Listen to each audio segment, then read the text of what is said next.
Welcome back to Solar Guy Radio. How do you like that intro music? Ain't no sunshine when she's gone. Here we are sitting in the middle of the Pacific Ocean, the most beautiful island on the planet, the state on the planet, with all the sunshine in the darn world, and we're 90% rely on foreign oil. Does anybody see a problem with that? Okay, does anybody see a problem with that? All right, so this is a problem that's been going on for quite a while, and I'm here with Mr. Richard Haw. Mr. Richard Haw has been on my show numerous times. I never expected to see him in here in this position as the chairman of Kuokoa. Richard, welcome to the show. Okay. Good to see you again. Okay, now, for those of you who follow Solar Guy Radio, they're familiar with Richard Haw and I going over and over about it on geothermal. We've been joined by Mililan Trask several times, Wally Ishibasi. We've had Mike Kaleakini from the geothermal plant in Puna. Geothermal for the Big Island initially was something that Richard has been talking about for years and years.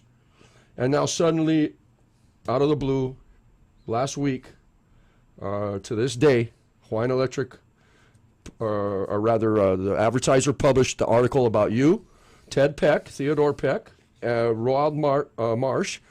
These are, Ted Peck's been on my show and actually hosted it several times. He was, for you out there, the state's energy advisor. He was sitting in the captain's chair of the vision and the direction of where Hawaii was going to be going with initiatives and policies, et cetera, regarding energy, and he has abdicated that job to join you and Ro Marsh in this venture to basically purchase Hawaiian Electric. Mm-hmm. All right, talk to us. Well, as you know, I've been doing, well, it all started maybe about 5 years ago when I noticed that, I'm a farmer on the Big Island. And I did notice that the input cost for all my farming operations started going up in cost. And then as I looked into it, I realized they were all related to oil. Then I figured, okay, if that is the case, then I better study oil. So I went to the first peak oil conference. Where was that held? And that was in Houston in 2007. Well, let's make sure everybody understands. A peak oil conference. This is conferences of which governments, military, business, Wall Street, everybody gets together and says, how much oil is in the ground? How fast are we pulling it out? How fast are we consuming it? Is that correct? Yeah. And one thing I did notice right off the bat, there was a bunch of investors. They were there to learn the newest thing going on so they could make proper investment decisions. So as I looked around at the audience, I started to realize, these guys are here for a reason. They wanted to know what truly was going on. Okay, and then how many peak oil conferences have you been to since then? The last one this past October was my third. All right, so here you are. You're just trying to be over there and grow your bananas and grow your hydroponics and whatnot. Hamakua Farms, Big Island. Let's make everybody understand that you've already solved your problems. You've got hydroelectric. You've got water to generate electricity. Well, I don't have hydroelectric, but I started down that road so that we will start construction soon. You have the ability to be energy independent, correct? Oh, yeah. Okay, so why are you spending all your time chasing all over the darn planet and investing so much money in this idea? Well, first of all, I wanted to make clear why I was doing this in the first place. I was doing it to position my farm to be relevant for the future. And, we've been farming for 30 years, and farming is not easy. So repositioning and transforming ourselves is second nature. We always need to know where things are going to be in 5 or 10 years, and then make sure we get our farm to be relevant for that time. Well, in this particular case, just out of the blue, I realized, wow, something really serious is happening. And the changes we got to make is really, really, really very serious. And essentially, it boils down to it's not rocket science. We all know that we've been using about 2 to 3 times more oil than we've been finding for the last 20 or 30 years. And we knew in the first conference that sooner or later, and it was coming sooner, that something bad was going to happen.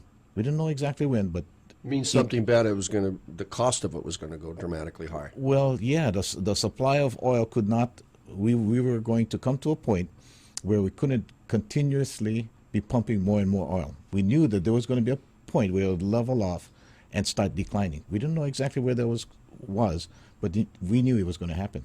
As a matter of fact, at that conference, we looked at some of the airlines projections for their future growth, and the projections were straight up growth, and all of us in the room just shook our heads. If this is going to be happening with oil and oil prices are going to rise, that chart is wrong. So we just knew it. So when we came back, but it's hard to explain, but I knew enough about it that I started to decide, gee, we really need to transform our farm. So I started to think really seriously about this. So that's when I started looking around for what kind of alternate energy could we use, and it just turned out we have a flume, and if we put Yeah, you guys have water over there. we have water, and all we needed to do was put a big pipe in there, spin a turbine, and generate our own electricity. So Right. we came back in October, and by the time the session started, we had a bill into the legislature that would allow farmers to borrow money inexpensively for renewable energy projects. Let's bring everybody up to speed, because you and I talk about this so often that we could forget that there's new people out there, and that is the point, that agriculture and energy are so dramatically intertwined, and people don't really understand that. Why do we buy all our food from overseas? Why does it come on Matson? Because it's cheaper. And you know why it's cheaper? Because if a kilowatt costs 6 cents in one state and 28 cents in your island, 38 cents. And if agriculture and energy are intertwined, that explains why food grown in Hawaii isn't making it to the marketplace in any large numbers, because energy. It has to be grown, it has to be chilled, it has to be transported, it has to continuously be chilled. This is expensive, yeah? Yeah. Something that's really interesting, you would think that winter is a disadvantage for the mainland, but it really isn't. It puts them in a competitive position, better competitive position to us. You know why? Because the farmers there follow the sun. Their days are longer, their summers, so their production is much more intense. So, but for a short window, they do it while it's advantageous, and they start moving, and they stay. And what we're talking about is sun energy. During the summer, they get really good sun energy. So what they do is they become really efficient, put them on trucks, get them on ships, get them to Hawaii. They're very efficient. So winter makes that so for them. Okay, I don't understand why. Okay, so how does that affect us? Well, that puts them in a competitive position to us when they ship it, because shipping is actually relatively inexpensive compared to other forms of transportation. So that's answering the question of food security. The local farmers are like 60-year-old on Average average. age. Yeah. So because it's tough. But when it comes to, as oil prices rise and the cost of shipping starts to increase to get it here, and if we had a solution to keep the electrical costs low, then we become competitive, more advantageous. All right, let me get this straight. This whole discussion topic in your life, as it is today, revolved around the fact of oil and the cost of it and the effects of it upon the economy in Hawaii. Is that correct? That's right. It sums it all up right there. Yeah. Absolutely. Because you're attending these conferences, and you're firm in your mind is the knowledge that oil is going to 150 barrel like it used to be, and then on to 200. And if I'm not mistaken, people like Lloyd's of London and whatnot have come out, the peak fuel oil conference, and suggested that this could happen as easily as in the next 2 years. Is that correct?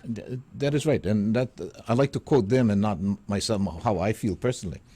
That's exactly what they said. They're wanting the business clients to be prepared for $200 oil by year 2013, right around the corner.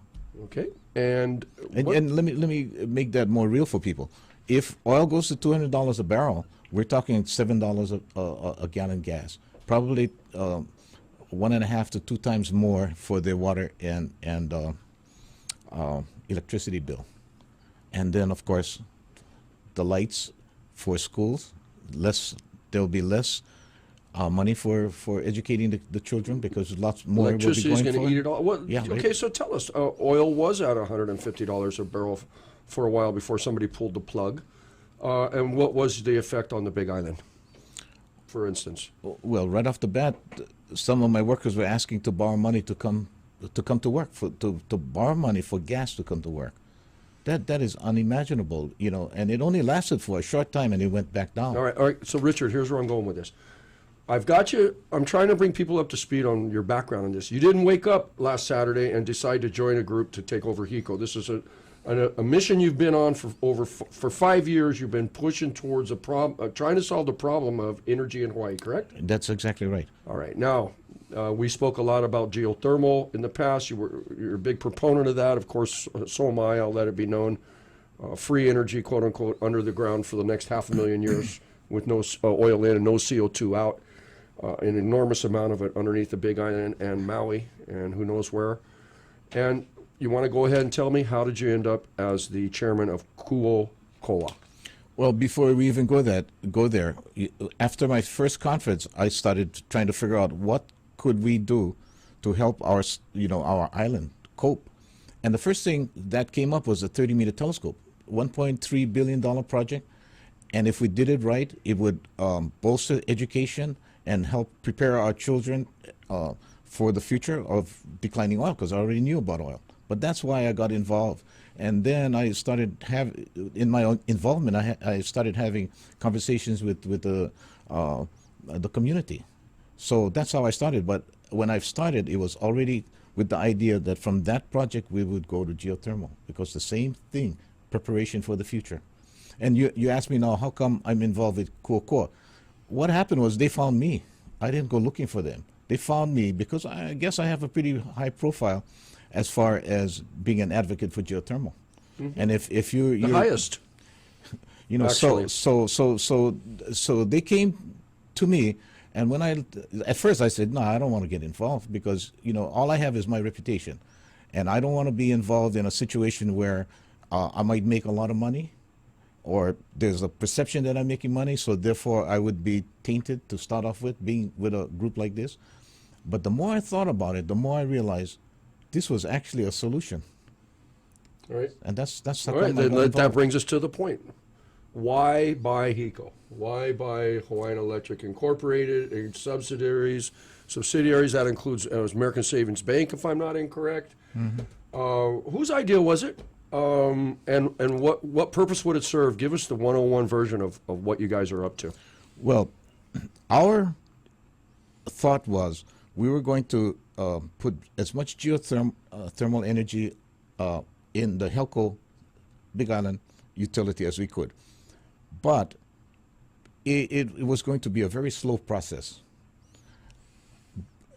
Ro Marth, the venture capital guy, came up with the idea, well, really to solve this, we need to buy the parent company. And if we bought the parent company, then we could actually start really quickly to close down these oil-fired plants and replace it with geothermal. And the basic problem with HECO is that they need to keep their oil-fired plants running for the benefit of their stockholders. It's their fiduciary responsibility. They're doing the best they can, but that is their responsibility. Well, it's their responsibility to keep the lights on too. Now, so explain it to us. How are you guys going to make such a different change? Am I hearing you right? You're going to put geothermal up. You're going to lay cables. Is that your proposition? Yeah. Well, the whole objective is to replace the oil with geothermal, and in order to do that, you need to close down those plants. All right. So this is interesting, because before you got on your soapbox, on the geothermal soapbox, okay, you heard sun, wind, wave, biofuel, algae. You heard everything but geo. And the reason the geo word was left out of the equation is because the Hawaiians trashed them as it was a perceived cultural no-no. Okay, now that turns out not to be true anymore, for all the right reasons, including that there's a lot of Hawaiians out there that are having trouble paying their electric bill, for one thing. Mm-hmm. Second of all, if the cultural aspects of it can be honored and can be respected, the Hawaiians have no problem with getting inexpensive electricity out of the ground. And again, they're taking it out and then they're pushing what's left back in. There's no emissions. They botched it back in the late 70s in Puna. They blew the thing up a few times. Everybody got arrested. It was a bad thing. And then the little known fact is that Ormat, the geothermal plant, has been running out there for 18 years now. Carries 20% of the base load of the Big Island. So you have two issues here. One is the education of geothermal, because people, I don't think really the average person in Hawaii even knows there's a plant carrying 20% of the base load of the Big Island, let alone how this stuff works. Yeah, it just intuitively you can tell it's because the steam comes out of the ground and spins a turbine, that it's going to be less expensive than something else that you got to pay to harvest, for example, or that doesn't shine. Yeah, right all now, day, HECO's or, burning oil to create steam. Yeah, So we're missing the whole point of, yeah. first of all, getting the oil here, second of all, paying for it, and third of all, using it to do what is happening already underground for free. That's exactly right. I'll give you an idea. The last report, and every 5 years they do this report, the last report estimated geothermal costs to be somewhere around 7 to 9 cents a kilowatt hour. That is by far the cheapest base power, and especially compared to oil. But again, I keep on coming back to HECO cannot close down their plants because they bought it. They got to get the return on the investment.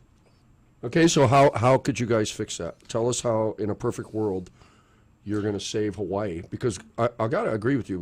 We're headed in very slippery slope, very fast, to the point where oil's going faster than we can change. Now, I've been working with the state. I've been working with HECO on this for years. My show covers all this stuff. And the fly in this ointment is that there are certain people who believe, including Department of Defense, German Chancellery, Lloyd's of London, you name it, that oil is going to reach these unimaginable heights very, very quickly. If that wasn't a problem, you guys wouldn't have had to take this immediate step, because I presume you don't see the working formula of Hawaiian Electric being able to move fast enough because of the fact that it's openly traded and shareholders it's their fiduciary responsibility to make money more than it is to care about the welfare of the state. That's right. And we keep on going down that line where electricity costs keep on rising, then people that can afford to will be leaving the grid. And the folks that are left are probably going to be the folks with the lowest rung of the economic ladder. The poor people are going to be left. But I hope those folks who have enough money to get off the grid realize they're going to be paying the welfare and the food stamps and all that for all these guys that they're getting driven into.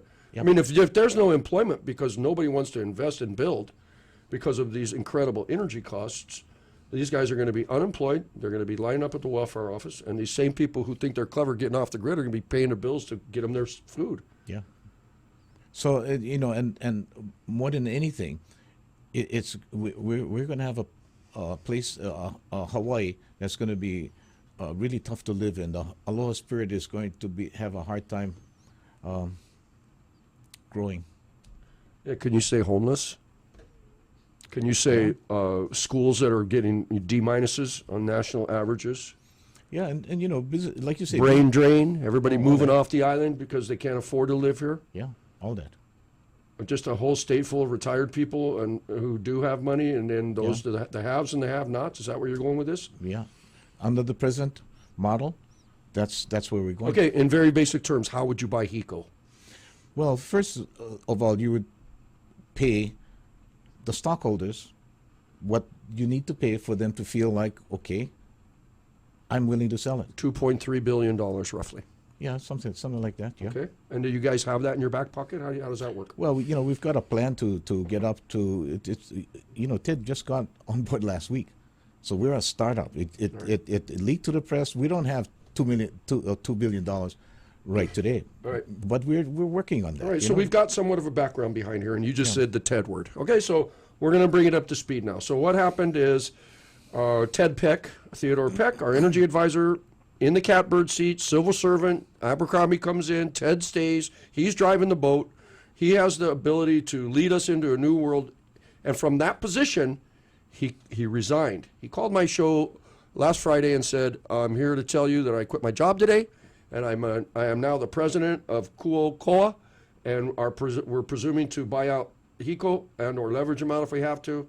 We're going to take the state in a direction faster. And I can only imagine, I hate to speak for Ted Peck, but from what I've heard, and apparently even in the position he was, he didn't feel that he could sleep well at night at the speed at which things were moving in relationship, again, to the the very nexus of this conversation to how fast oil's going to go up, up, up. Is that what happened? That is fair. He couldn't live with himself knowing what he knows, and this opportunity, and he knew it like I do. It's not going to be easy. It's hard for people to digest, but once people start to think about it, they go, yeah, that is the way to. That is the only way to do it. Okay, and then Romarth was known as a venture capitalist, relatively new to Hawaii. And then after my show last Friday from 6 to 7, I called the advertising. They say, yeah, we're in here working like Santa's elves. We're rocking on this story.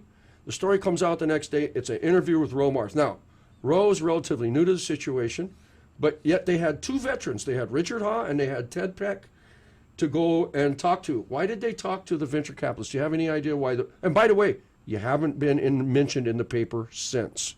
All right, you got a front page, and then they went right into Romarth, and they talked about his great accomplishment in life is that he's a motivational speaker. In other words, I'm just going to say it. They just trashed him. They basically did. I don't remember one paragraph specifically following the fact of why this was occurring. I seem to remember it was just about kill the messenger, so to speak. Yeah, it was not anything about the message. And the message is the most important thing. And I think what's interesting is that you've got a person like Ted Peck who has no reason, obviously, to be quitting his job to go doing this. That's a story. That's a huge story. And we've got a guy named Richard Ha who's got him powering up his own farm. I presume that it's the same with you. You can't live with yourself to sit back and fiddle while Rome burns. I had to think about it. I turned him down several times for the reason I said. I did not want. The only thing I have is integrity. Yeah, that's absolutely all I have. And then I knew that I could be putting myself in a situation where it would look like I'm in there for the money or something like that. But when I thought about it, I said, this idea could work, and I gotta go do this. And should I stand from the outside and point, or do I get in the inside and try to steer this in a way that's the best I can do for the people? And that's why I'm there. Let me ask you this. Did this story break sooner than you guys were hoping it would have? Oh, yeah, absolutely. How did it get out? I have no idea. They're good reporters. But how secret can it be if Ted quits his job? Yeah. All right, so again, let's take this, folks, where we've got it. I hope you all understand what we're talking about here. This isn't just a story about somebody who had a good idea to chase windmills, okay, to get on a horse with a lance and chase windmills. We're talking serious people in our community, in our state government. Richard, yourself, Geothermal Legislative Panel. Just pushed in a report for 6 months. You, Wally Ishibashi.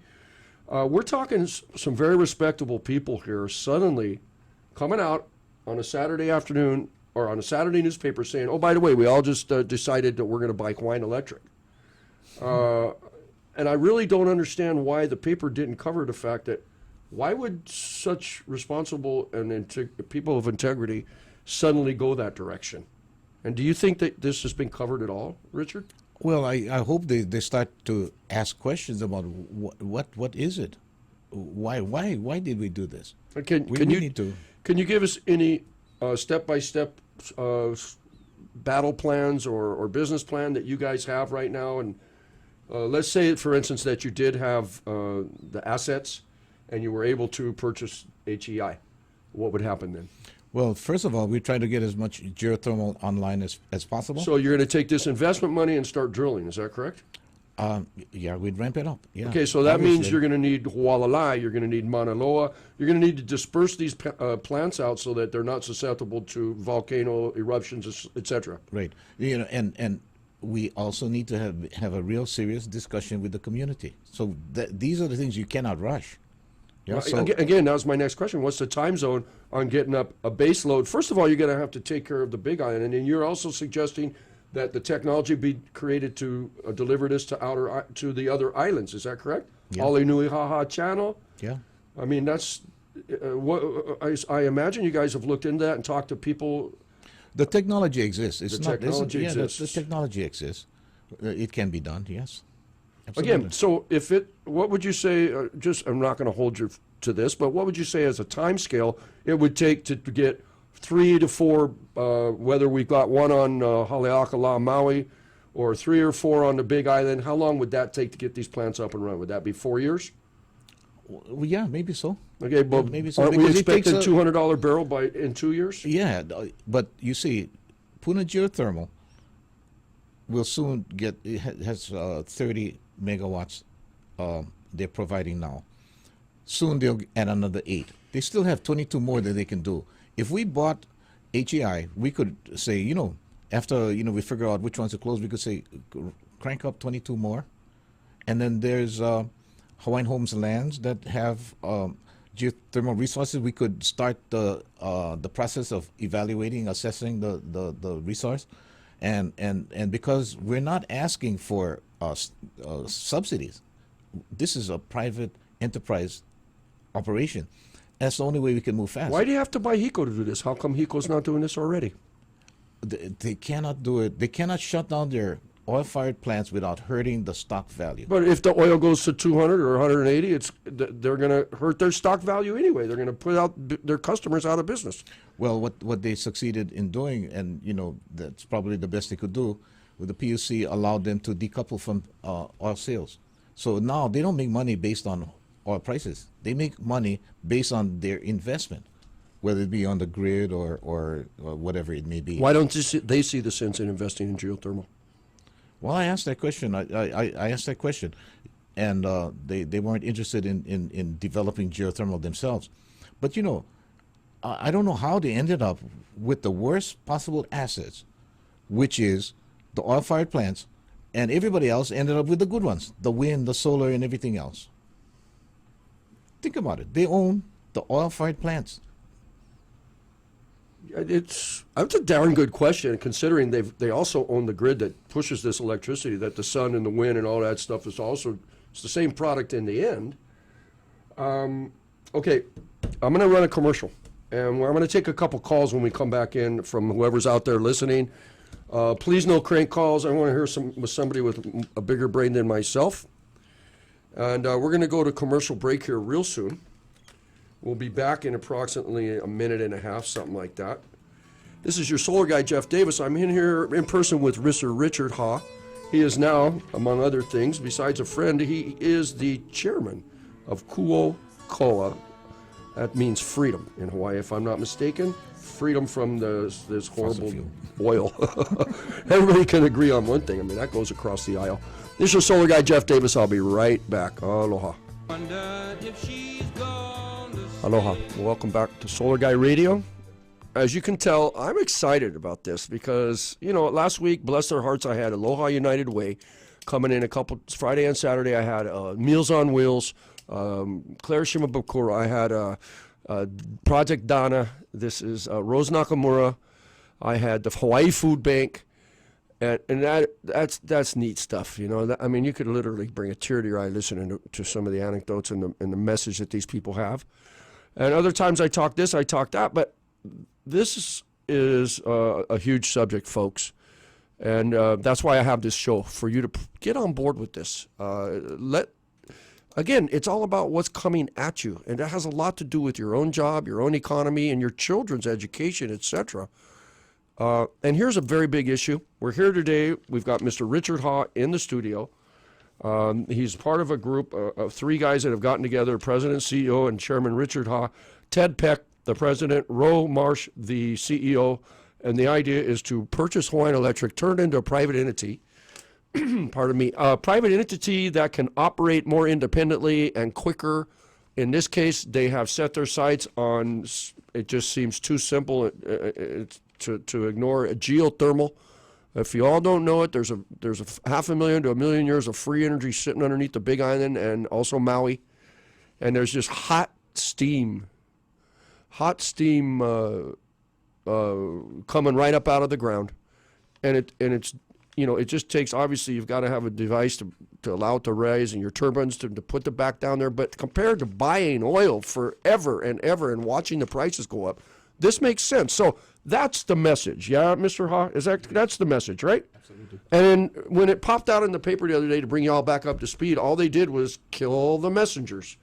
There was no true approach or look at why people would do such things. People who had jobs, such as Richard Ha and Ted Peck and Romarsh, had other things to do with their lives. Why are they doing this? You know what? The bottom line is this: if we do this, we can lower the cost of electricity for Hawaii's people, levelize the cost all the way throughout the state, and because it's stable, businesses need stability. Yes, investment out of state, out of country. Yeah, under the present conditions, with oil prices fluctuating, nobody's going to want to invest. All right, we're going to let the phones open up. 296-5467. 296-5467. We'll take some questions in for Mr. Ha, and let's wait and see my board operator. Is the phone ringing yet, Rolly? It is? Okay. Let's have a caller on the air. Aloha. Welcome to Solar Guy Radio. Hi. I have a question for Mr. Ha. Go for it. Okay, so I think one of the problems right now is that people look at the scale of what he's trying to do in the billions of dollars, and that's where the disbelief comes from, right? Why would you want to buy HEI instead of just Helco? All right, that's a good question, because initially when Richard was coming on my shows over and over, the first idea was to take care of the Big Island, where it costs more, by the way, for electricity by about 20%, 25% to begin with. What do you say to that, Mr. Hall? Why not buy just an electric utility? Yeah, that was the question. Why not just buy Helco? It's a good question. I wonder if they would just sell Helco. That is a good question. Maybe this guy just figured out your plan. Maybe it'll save us a lot of money. Okay, maybe that just turns out to be what your guys were planning to do anyway, and this whole thing's a subterfuge to. It's like, hey, you wanna buy a Lamborghini? No, okay. How'd you like this $36,000 car? Sold, right? Yeah. But the HEI is the parent company. That's the company that's trading on the New York Stock Exchange. And in order to purchase it, we have to buy all the stocks. Yeah. So, but that is a good question. I can't answer that, but it's worth looking into. Well, that would be great for the Big Island, but it would just leave the rest of us holding the bag. I mean, right now they're planning to do a cable from Lanai with a wind farm. Richard, have you heard any numbers relative to what that farm's going to produce? First of all, I presume that if your project came to fruition and the entire base load of the state was being provided by Pele, by the volcano, that there would be, I mean, there's no way that a wind farm or a solar farm can ever get anywhere near that kind of production, is there? Yeah, there's several problems with solar and wind, and that is, they're called intermittents. It's night and the wind doesn't blow one day. Yeah, so you can only expect to have about 15% of your total amount of energy coming from that source. The rest of it got to come from something that's more stable, and that's why they use oil. Yeah. And in this case, we can use geothermal. Folks, oil's some pretty neat stuff. You can put it in a boat. You can put it in a plane. You can rearrange it to be inside of a flashlight. You can put it in a lawnmower. I mean, this stuff is real. You can see why the human race has become addicted to this product. It's so portable and relatively inexpensive in the old days to get. Of course, it screwed up the environment to measurable things. We're about to deal with that for the next 100 and 200 generations. CO2 into the atmosphere, et cetera, et cetera. All right, Rolly, we have another caller on the line. Okay, let him in. Aloha, caller. Welcome to Solar Guy Radio. How's it going? It's going good. How you liking the show today, by the way? Great show. Have you heard anything about this topic out there? If you care enough to make the call in, maybe you're one of those people who pays attention to these subjects. What have you heard out there in the general world besides what you're hearing today? Well, I'm an energy consultant, so I follow the energy industry every day. And I eat, breathe, and sleep energy. Okay, what's your question for Mr. Ha today? The question is, what's the technical solutions that they're going to implement that Helco, Nico, Hiko haven't implemented? They're going to integrate solar, wind, distributed energy sources of energy on top of baseload renewable plants such as geothermal and or any other fuel source. Because the problem isn't the problem with oil is that we're so dependent on one fuel source. So it would beg the question that we have to diversify our fuel source. So how do we diversify our fuel source without affecting reliability? And if it does, what kind of reliability are we are we going to expect from the grid and our electric utility? And that goes right into how much the energy itself would cost. So again, what's the technical solution for integrating all of these fuel sources? You know, I don't think that it's very much different than what's going on right now, because the efforts to bring in as much solar, as much wind, and waiting for ocean thermal and algae and all those things, those are all good stuff coming online. And you know, of course, we're looking at efficiency and conservation, all those things. The essential element here that affects the cost is the base power. And that's why we're talking geothermal. So does that answer your question? I mean, basically what he's saying is I think there are issues that HECO currently deals with integrated energy distribution. And in fact, if you go on their website, you'll see the latest maps they've published about what circuits are already full of photovoltaic. You're talking to a solar guy here. We're talking to an energy guy on the phone. And we both know that there's a certain limit, 15% of any given circuit that the HECO currently is allowing to be filled up with photovoltaics. And there's places, you guys, in Pearl City. There's places in neighborhoods on Oahu, let alone Lanai, Molokai, Big Island, where these things are all filled up already. You cannot get a photovoltaic system, my friends, in some places on Oahu because it's been filled up. So this is a problem that HECO's working with. And I think this is one of the reasons Ted Peck quit his job, because it wasn't moving fast enough. But what I think, Richard, you just said is that the only difference is going to be those problems are still going to exist, still going to have to be addressed. The difference is that the base load is not coming from oil. Is that correct? Yeah, that's pretty much. Does that answer your question, caller? Well, how do we do geothermal in Miko or in Maui, Molokai, Lanai, Oahu, and Kauai? Or actually not Kauai, because that's Kauai Electric or Kauai KIUC, but the Big Island has geothermal. What do the other islands have then? Yeah, that is a tough situation, and you know, we have to have the discussion with the folks on those islands, because they have their definite point of view of what they want to have happen. But in general, what we would like to see is a levelized rate throughout the state, including Kauai. You know, because Kauai really does have a problem there. They don't have they're stuck with oil, yeah, basically, and they want to include some biofuels and a little bit of hydro, but we feel like if they want to, it would be the responsible thing to do to buy KIUC out, and even if it's a money-losing proposition, to bring them on board as well. So again, caller, be it known that of course they're drilling on Maui right now for geothermal. Mm-hmm. So they seem to have,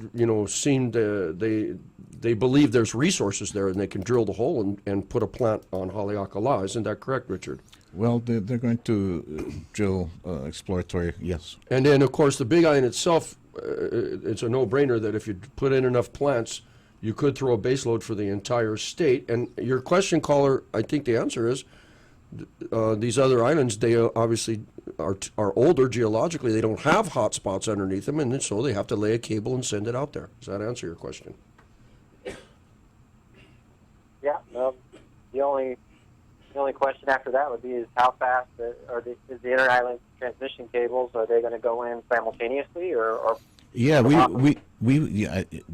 that's a good observation.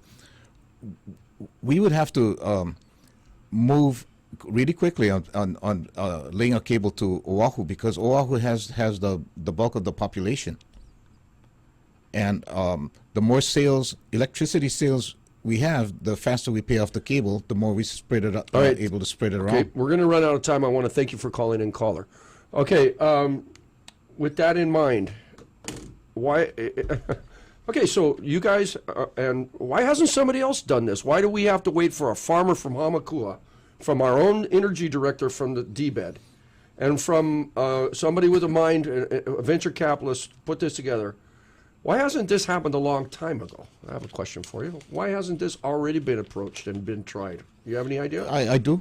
It's because people have not been paying really close attention to what's been happening to oil. You know, people knew that this was happening for more than 20 years, but the general population has been slow, and if you're not really aware of it, you're not going to make the kind of decisions that you need to in a timely way. I can't just imagine that there's conglomerates worldwide whose job it is to come buy up dysfunctional, quote unquote, electrical companies in high value markets. It doesn't get much more high value than here, other than perhaps places where the weather, Antarctica might be expensive to buy electricity. But here we have a big market. We have the highest electric rates in America.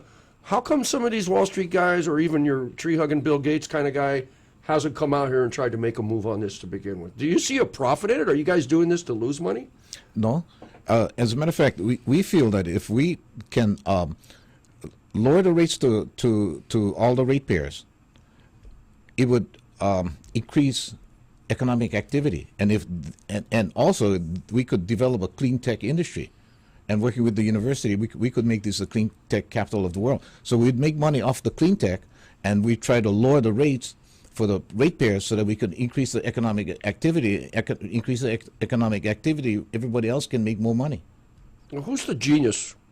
Because you got to be an economic Einstein to sit down, look at all this, and have it make sense. Does this all make sense to you, Richard, or you just believe what everybody tells you when it comes to money? Here's the thing about us. You know, we've been at this business, farming business, and it's always been about looking to the future and adapting and being transforming ourselves. This is about survival, and that's what we're good at, is survival. When I look at this thing, I break this thing down to its essential components, and it looks very clear to me. All the technical details you get tied up into, you get professional people that can handle that stuff, but the big picture is very clear to me. And I'm pretty sure, pretty clear to most of the people walking around on the streets. All right, let's bring this into perspective. What you guys have at Kuokoa is a startup. Yeah, it's a startup. Okay, and it's a startup with a dream, or have you guys actually laid down some foundations for it? Can you talk to us about that? Well, we have our plan. I can't tell you exactly what the timelines are, because as soon as you raise expectations, then big trouble. But we do have a plan. We're thoughtful. We're being very considerate. First thing is we're going to fill up our board. We're going to make sure, and we're having this discussions about what will that board look like, and then we're going out to seek people to fill the board. So that's the first thing. And then secondarily, we're starting going out simultaneously looking for money, and then we're going eventually to the capital markets at some later point. When you said fill your board, is that like Neil Abercrombie putting an advertisement full page in the advertiser saying, if you think you got what it takes, apply? No, because I want a job. Yeah, this stuff's all too serious. I got to laugh for a second. I mean, I'm sweating bullets here thinking about what's going to happen to Ted and his family if this thing don't fly. He's quit his job basically. I mean, that's extreme. And then you, Richard, you're worried about your reputation. I'm worried about our state and what's going to happen if something like this doesn't fly. Mm-hmm. But are you prepared for this? Because this sounds like the rest of your life. How old are you, may I ask? Yeah, I'm 66. This sounds like the rest of your life. Are you ready for that? Yeah, that's what I. What about your wife? I met your wife. Is she up for that? Yeah. Okay. All right. So again, to bring it into perspective, electricity costs too much. You guys have a dream to bring it down to affordable levels for everybody's sake. In your case, you hear the statement "rub a slip of folk." Mm-hmm. I know we've had some houses burned down on the Big Island attributed to the fact that people are using candles instead of light bulbs. Yeah. We've had people who go to their friend's house to share electricity because they need to study with a light, but the lights are off at home because mommy and daddy couldn't afford to pay the $450 a month electric bill. Too busy putting gas in the car, which has a $380 a month monthly payment already. And this is what's prompting you to get involved in this. Is that correct? Yeah, absolutely. And as we look into the future, it's going to be more and more and more expensive. Oil is, and if we don't do the right thing, we cannot let ourselves split into the have and have-nots. It's going to put too much pressure on the aloha spirit, and that's what we're going to need to carry us through into this uncertain future. And again, you're prepared for this for the rest of your life. You're going to be working on this. Absolutely. I mean, what's your alternative? To sit back there on your own little piece of paradise, watch your little water wheel turn. You got all the free energy you want. You're selling your produce, and the world's going to hell in a handbasket around you, including your relatives, your community, etc. I could have. You know, I'm going to be off the grid. Yeah. Yeah, free electricity. As a matter of fact, if I did nothing, electricity prices would rise, and I would make more money. Let me ask you this: you're a farmer. Yeah. Why not biofuel? Okay, because you hear a lot about biofuel. Basically, there's 286 pounds in a barrel of oil. When oil is $80 a barrel, it's worth 28 cents. If you got to squeeze 4 pounds of stuff to make 1 pound of liquid, you only get 7 cents. So you're telling me farmers are going to farm if they make money, and there's no money in biofuel? There's no money in biofuel. That's why every time you see a biofuel meeting, there's no farmers in the audience. Because they did the math. They did the math. Absolutely. Because if you could get some But- low-cost but, fuel, you could I leave should- these plants up and running. I should clarify this. We are not against biofuels and the money that people are getting to subsidize that for the military and other reasons. What we're not for is biofuels in the electricity, in the oil-fired plants, replacing it with biofuels. Biofuels is going to be as expensive, if not more expensive, than oil. This is not about the color of the oil. It's about the cost of the oil. And biofuels will be very expensive. And that's what we're against. Okay. Well, all right. I mean, I feel honored in some degree that you guys came on my platform here to begin this process of introducing yourself to the general public. What could the general public do right now in any way, shape, or form to help you? Well, basically, support us. You know, think about it a little bit and, you know, give it some thought. But basically, support us. Let your politicians know how you feel. You know, do you want rising costs of electricity, or do you want stable, cheap electricity? Okay. Well, again, I'm excited about the idea that someone stepped up to the plate to throw that concept out there. The idea that everybody's been paying attention to the messengers instead of the messengers is just ludicrous. And in fact, when the two messengers happen to be Richard Ha and Ted Peck, and that's ignored to some great degree, that makes you wonder, you know, how the quote-unquote powers that be are trying to quote-unquote spin this thing. And I'm going to be expecting you to come on to my show, which, by the way, everybody, congratulations. I'm going to a 5-day-a-week format on the new business channel that's coming out. I'll be gearing up on Valentine's Day, Monday, February 14th. And we're going to have a 5-day-a-week show from 5 to 6 p.m., and you're going to obviously be hearing from Mr. Richard Ha. I presume Ted Peck and Ro Marth be coming on here. If these guys are going to work with it, they're going to be integrating, they're going to be educating, and they're going to be doing it on my show. I want to thanks for coming on today, Richard. I wish you guys the best. I mean, I am apolitical, non-denominational. At the same time, I care so much about Hawaii and Hawaii's keiki and Hawaii's future, and that all revolves around energy, my brother. Yeah, absolutely. Well, I wish you guys the best. I hope everybody enjoyed this show. You can find your Solar Guy Jeff at 554-7200, solarguyjeff.com. If you have any comments you want to get to me, be sure to do that. And I'll see you next week, same time, same station. Thanks for listening in. Aloha.